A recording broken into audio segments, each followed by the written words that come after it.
Bienvenidos a una nueva sesión de nuestras conversaciones Confluencias, que es un espacio complementario a la página web de la anabasis.com.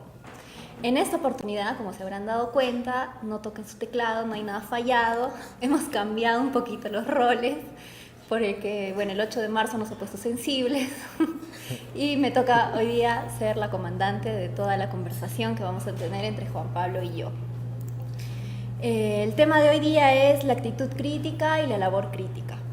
Para esto le doy la bienvenida a Juan Pablo, Gracias. que es el director, creador, presidente, CEO de la Anabasis, y hoy día va a estar conversando conmigo, que es un tema que él ha propuesto, que siempre parece pensándolo bastante. Y bueno, siempre comenzamos un poco con algunas definiciones, ¿no?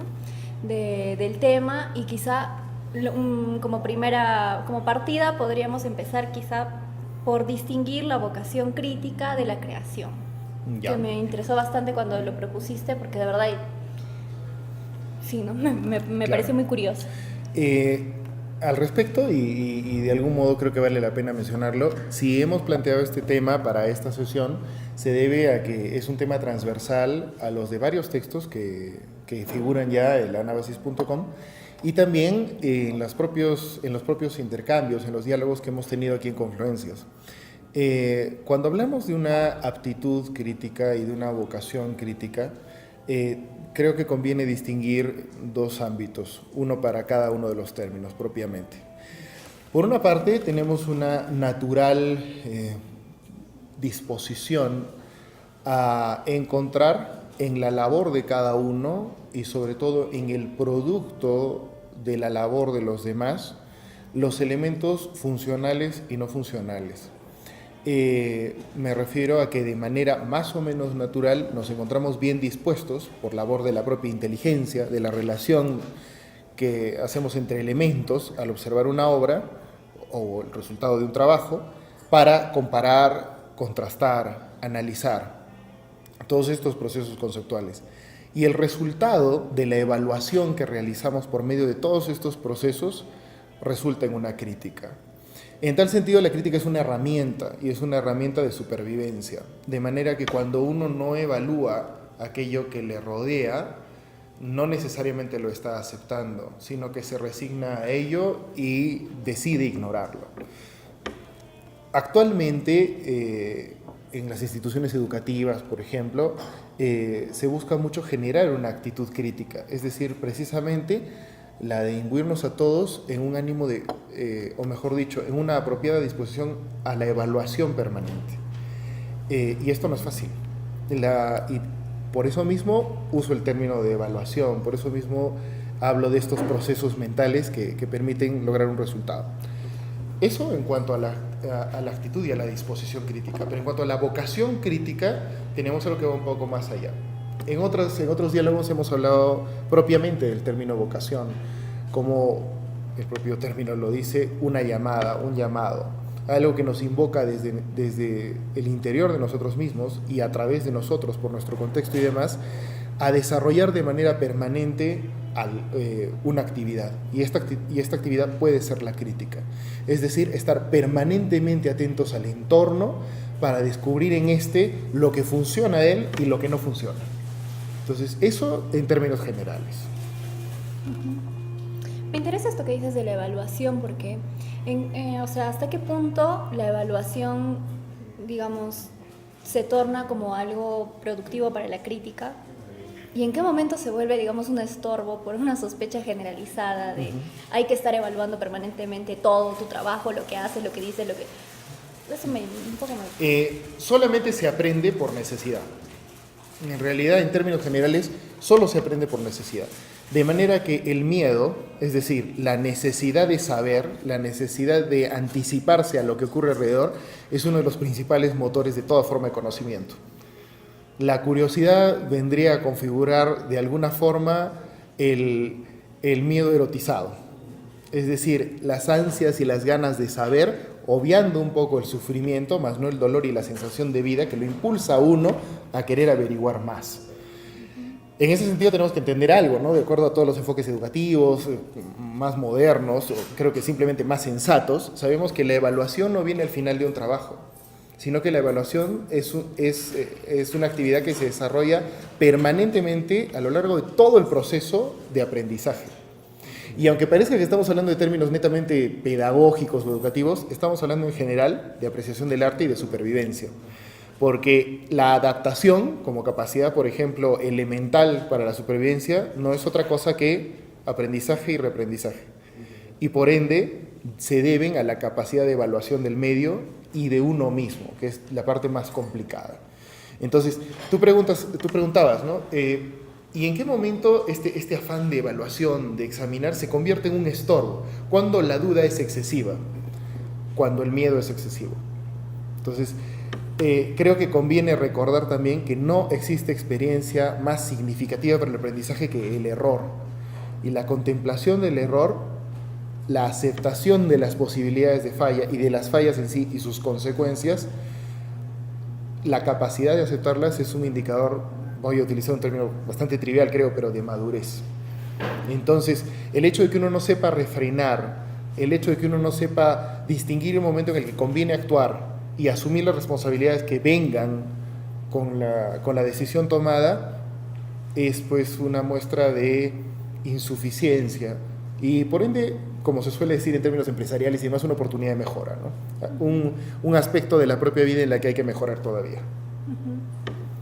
Y un poco ya metiéndonos como al tema esto que decías del arte, de la literatura, ¿no?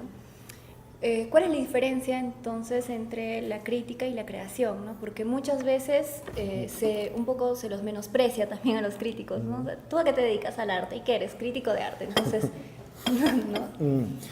Hace unos días hablaba justo con Tiffy, que está acá entre el público con nosotros, a propósito de los estatus, ¿no? Oye, a esa persona se la conoce como crítico, a esa persona se la conoce como artista, pero ¿qué significa en realidad esta etiqueta, ¿no? ¿Qué implica?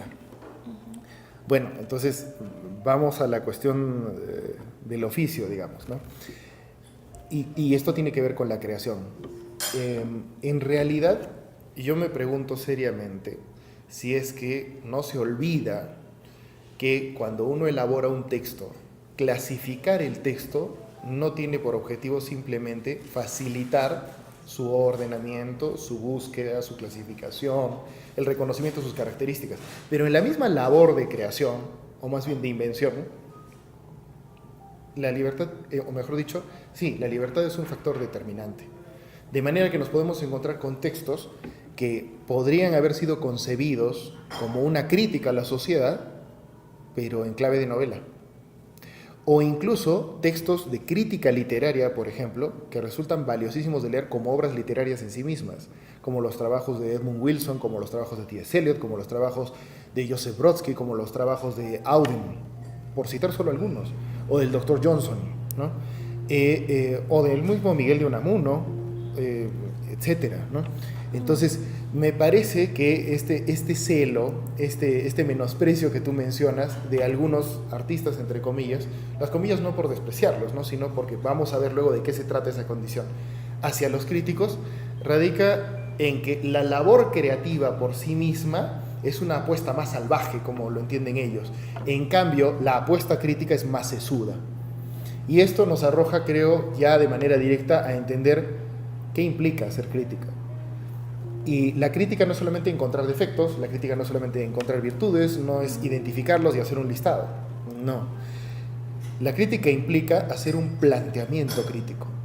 Es decir, que si yo voy a criticar, por ejemplo, el resultado del trabajo de la doctora Cindy, si voy a hacer lo mismo respecto de un montaje teatral de las personas que aquí nos acompañan, o de la propia producción de Pilgrim, o del resultado de la labor de quienes formamos parte del equipo de Anábasis, tengo que explicar, es decir, hacer explícitos y lograr que se entiendan cuáles son los criterios que uso para evaluar, cuáles son las bases teóricas que tengo para establecer las virtudes y las no virtudes de aquello de lo que hablo. Y en consecuencia voy a exponer todo mi método. Y una vez que lo he expuesto, entonces lo aplico a la labor. Esto también explica ya de manera sucinta por qué poca gente se anima de verdad a hacer un trabajo crítico. Porque exponer todo este conocimiento implica apostar en cierta medida, tanto como en la propia creación. Es apostar el conocimiento real y también lanzarse hasta por intuición a adelantarse a la propia época para determinar el valor de algo, invitando a unos a leerlo, a conocerlo mejor si es que ya se lo conocía, y en algunos casos también a advertir, mira, la vida entera no nos va a alcanzar para leer todos los libros que queremos o ver todos los cuadros que queramos, entonces prioricemos un poco. Y en esta labor pedante, porque sí que es pedante, como toda labor pedagógica, absolutamente y sin excepción, como dice George Steiner, ¿no? O sea, cualquier persona que venga a enseñarte algo, es imposible que se deshaga del aura de provocadora superioridad. Provocadora porque no necesariamente es cierto, ¿no? O sea, es un aura útil, ¿no? Entonces, eso me parece que puede darnos ciertas luces para ver, para ir esbozando un poco el tema de por sí complejo, ¿no? Que estamos tratando. Y esta complejidad de la crítica, o sea, su lado, digamos, no tan como nosotros pensábamos, o sea, como lo veo incluso yo, que no estoy como muy empapada del tema sobre la crítica, que parecía que en realidad cualquier persona que tenía una opinión podía criticar, digamos. Ojo, ¿no? ojo, que eso nos permite diferenciar entre la actitud crítica, como dijimos hace un momento, la aptitud crítica y la importancia de esta actitud permanente de evaluación y el oficio, la labor constituida de la crítica, que implica una enorme responsabilidad por el impacto social que tiene, ¿no? Entonces, ¿tú dirías que es por eso que hoy no hay tanta crítica, digamos? Claro, implica una responsabilidad que pocos están dispuestos a asumir. Y además, se llama mucho más la atención, le interesa más a la gente el efecto mercantil del anuncio de una obra como producto de consumo que por su valor trascendente, simplemente trascendente. Y eso tiene que ver en enorme medida con la aparición de las redes sociales, con una enorme crisis de las ideas después de la Segunda Guerra Mundial. O sea, es muy complejo el panorama, pero no es tan difícil de rastrear cuando pensamos en las poblaciones críticas. Me refiero a la abundancia de críticos, por ejemplo, hasta antes de la Segunda Guerra Mundial o en la Belle Époque, y luego en el periodo entre guerras, y luego después de la Segunda Guerra Mundial, después de la liberación sexual de los años 60, después de la aparición del Internet. No es tan difícil rastrear el impacto de esta modificación en los medios de comunicación con la enorme exposición, con el modo en que dejan desnudo al posible crítico ante los demás. Y por otra parte también la cuestión idiosincrática, ¿no? Territorial. Por ejemplo, conversábamos, te escribí que hay una relativamente sencilla diferencia, mejor dicho, una diferencia sencilla de notar entre la crítica del ámbito anglosajón y el ámbito hispanohablante. Y un ejemplo emblemático de ello es cómo abordan los ingleses y la gente en general de habla inglesa a Shakespeare, su buque insignia, y cómo lo hacemos los hispanohablantes con Cervantes. Para nosotros Cervantes es intocable. Resulta que poca gente se atreve a decir que el Quijote tiene pasajes pesados, que se nota que hay muchos remaches, lo que no le quita para nada el enorme valor de obra que tiene. O sea, hay mucha susceptibilidad en nuestro ámbito. En cambio, abundan los estudios críticos que por poco y no agarran a palazos la obra de Shakespeare contra el suelo, ¿no? Sopesando las virtudes y los defectos de ella de una manera bastante más racional, ¿no? Hay un intercambio más franco. Creo que hay, en términos generales, una mayor preocupación por la calidad y por ende hay una contemplación más seria y permanente de la labor trascendente de la crítica que en nuestro ámbito. Y eso ha cambiado poco. De hecho, me atrevo a decir que actualmente, por lo menos en el ámbito de crítica literaria en general, no abundan las figuras señeras. No es que no haya críticos, pero los que hay, que son muy buenos, algunos realmente extraordinarios, no tienen el impacto social que antes tenían, son poco escuchados, y las plataformas sociales están más prestas a poner pequeñas reseñas que por poco y terminan untando de vaselina pues, varios trabajos que poca atención merecen en realidad. Y esto me lleva a pensar en... Porque, por ejemplo, yo he visto cuando ponen en las películas, ¿no? Esta película tiene buenas críticas, ¿no?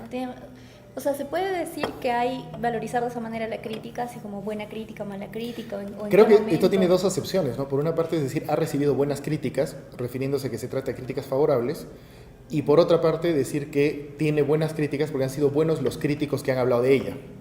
Yeah. O sea, hay dos. Claro, o sea, porque podría decirse claramente, ¿no? O sea, tú compras un DVD, tomas la caja y en el reverso ves 5 estrellas. Esta película es una obra maestra.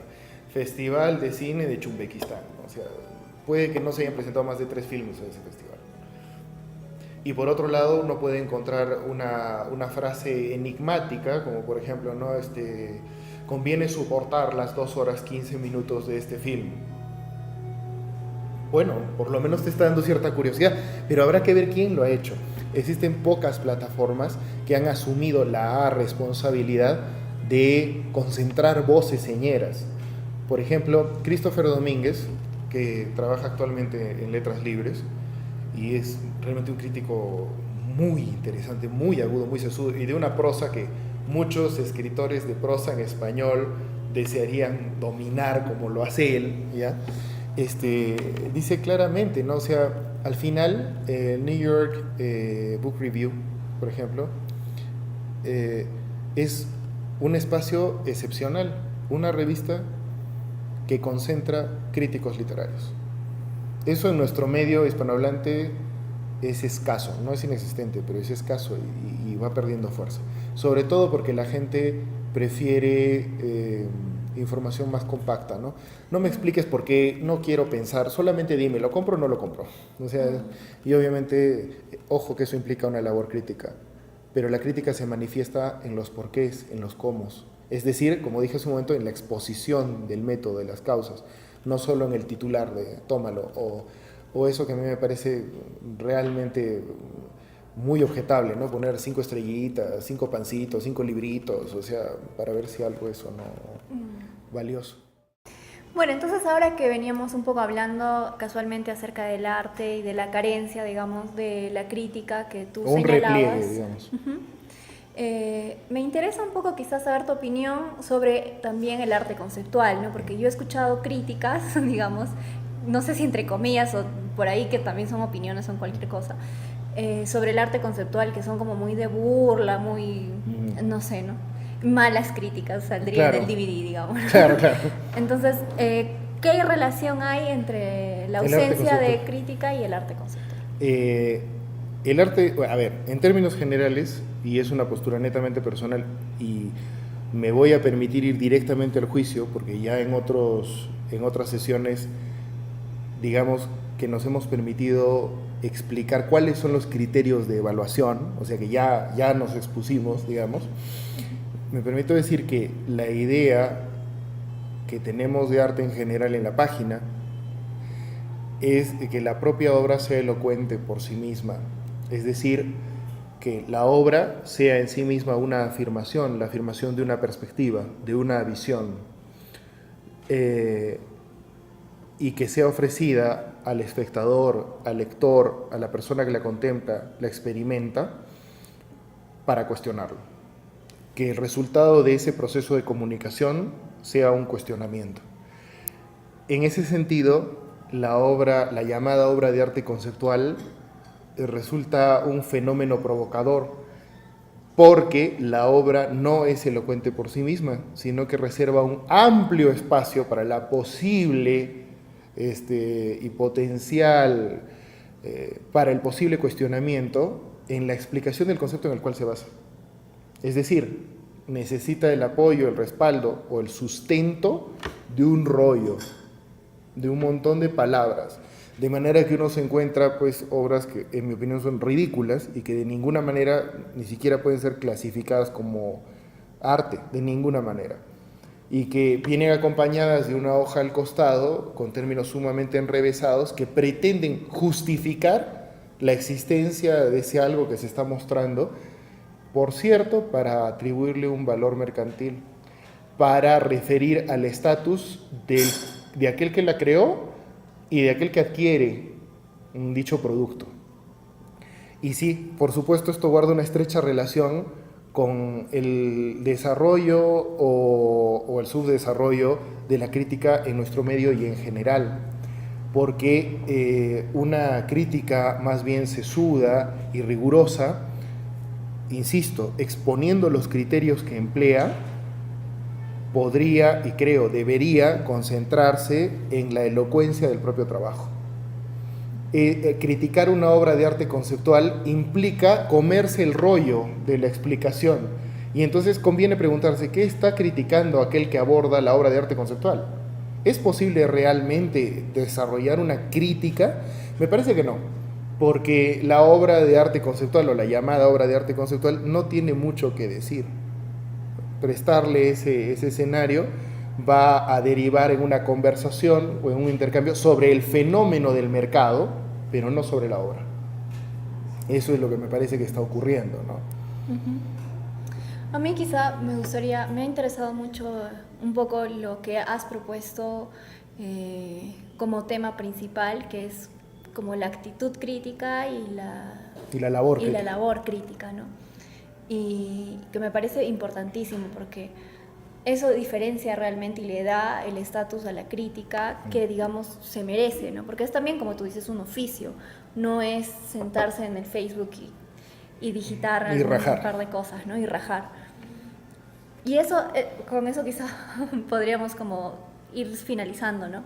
O sea, diferenciar bien claro qué es la actitud crítica y qué es la labor crítica, ¿no? Y diferenciar el hecho de que todos, en tanto desarrollemos una actitud crítica, permitimos o sentamos las bases para que aquel que se dedica a la labor crítica sepa que se encuentra en un medio en el cual puede intercambiar ideas. Es decir, lógicamente el nivel de la crítica va a ser mayor en cuanto más elevado, entre comillas, sea el nivel de diálogo que se puede sostener en el ámbito colectivo. Resulta lógico que muchos críticos se vean en la necesidad, no me parece justificada, de verdad, pero sientan que la obligación de descender, ese es el término, por duro que suene, descender a los estándares de escaso entendimiento para poder plantear una o dos ideas. Y esa es una labor pedagógica que implica más pedantería todavía. En lugar de eso, me parece que fue George Steiner, un gran crítico también, que lo dice, ¿no? La labor del crítico más bien consiste en ayudarle a aquel que no está imbuido como el propio crítico a abrir los ojos mejor, a dialogar en igualdad de condiciones, y es una muestra de respeto también con el propio lector, con aquel que atiende la crítica.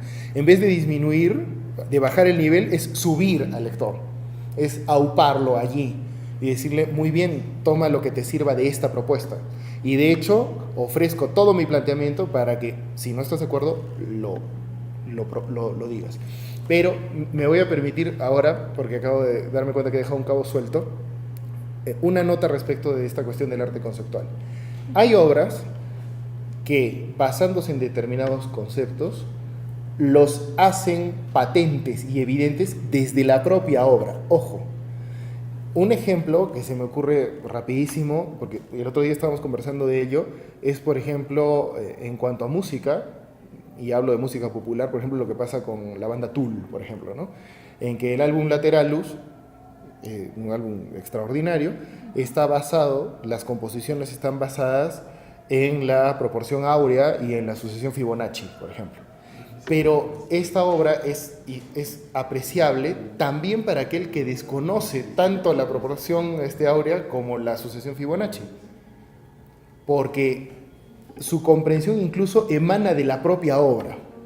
Me parece que es importante, me permito hacer esa nota, diferenciar entre esa obra de arte conceptual, que, ojo, no se basa en un concepto, sino que se alimenta y se retroalimenta, dialoga con los conceptos en un gran juego referencial, que es lo que en realidad hace casi cualquier obra, como desde los clásicos griegos hasta las obras de teatro hoy, y la novelística y la poesía, de la justificación del objeto por medio de un rollo.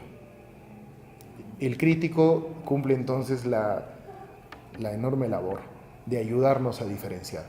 Christopher Domínguez, lo vuelvo a mencionar parafraseándolo, señala en un discurso que la enorme labor del crítico consiste entonces en adelantarse a su tiempo, y esa es una apuesta y ese es un riesgo que incluso muchos llamados puros creadores no se atreverían, no se han atrevido y difícilmente se van a atrever a realizar, ¿no? Apostar el propio intelecto, el conocimiento y la capacidad creadora también a ello, ¿no? a la contribución. Uh-huh. Bueno, quizá para finalizar, se me ocurre, es la última pregunta que tengo, más o menos. Uh-huh. ¿Qué tanto se tolera la crítica también, ¿no? Digamos, del otro lado? Porque ahora que venías diciendo esto de que traías a colación del crítico, ¿no? Y el lugar que tiene y etcétera, que recién como que estoy viendo al crítico desde otro lugar también, ¿no? Porque yo también los tenía como que un poco estima, ¿no? Voy a ser un poco sincera. Pero en todo caso, ¿cómo se recibe, digamos, la crítica, ¿no? Es que la recepción ahí viene un detalle, mira, y puedo partir del juego de palabras que has utilizado. ¿Cómo percibimos al crítico y cómo percibimos la crítica? Y ahí está todo, ¿no? Y hace un momento diferenciábamos cuáles son los medios en los que resulta, o mejor dicho, que podemos ver, se prestan mejor al diálogo crítico. Y en las redes sociales no se puede hacer porque evidentemente hablamos más de las personas en un juego de permanente aplicación de la falacia dominem, ¿ya? Que a la concentración del objeto de diálogo, o el objeto de discusión, el objeto de crítica.